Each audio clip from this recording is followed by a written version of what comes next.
Welcome to Your Body at Its Best, sponsored by Performance Medicine. Here's your host, Craig Jenkins. And good Wednesday morning to you. Dr. Rogers joins us now on Your Body at Its Best. Dr. Rogers, last week, men's health.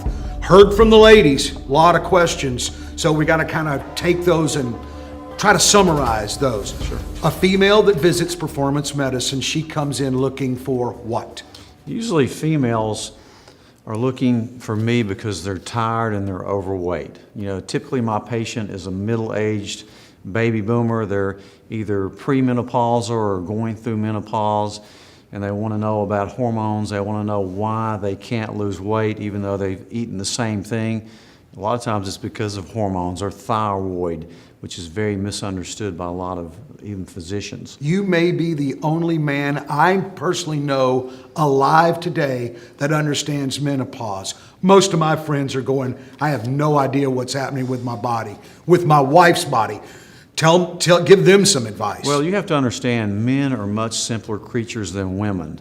As far as hormones go, we need testosterone. Women are cyclical and they need 4 hormones: estrogen, progesterone, testosterone, just like a man, although a lower dose, and DHEA, which is an adrenal hormone. So they're more complex, but they're also better people.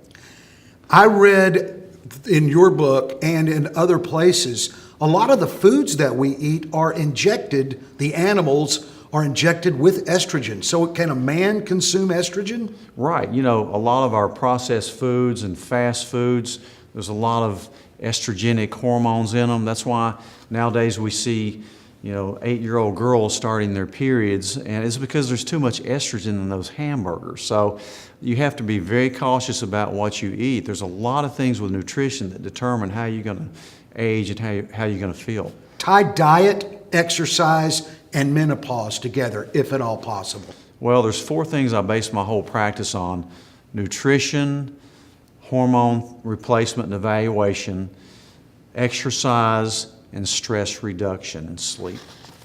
Sleep, that's important? That's very important. If you're not sleeping, you're not going to feel healthy. And, Wow. you're going to get overweight too. You'll gain weight if you're not sleeping. Do you give consultation to men relative to what their wives are going through in the menopause cycle? Sure. I like to have a couple in and we talk about the sleep patterns of the other, whether they have sleep apnea, if they're getting a quality sleep, how tired they are. A lot of times I'll get more information about the men from the women, and sometimes vice versa. I don't understand the night sweats. Didn't understand it, will never understand it when it's 53 degrees inside the house, and I'm sure you deal with that effectively. Folks, that's Your Body at Its Best this week. Dr. Tom Rogers has been our guest. Join us next week, Wednesday morning, 7:25, right here on Fox 43.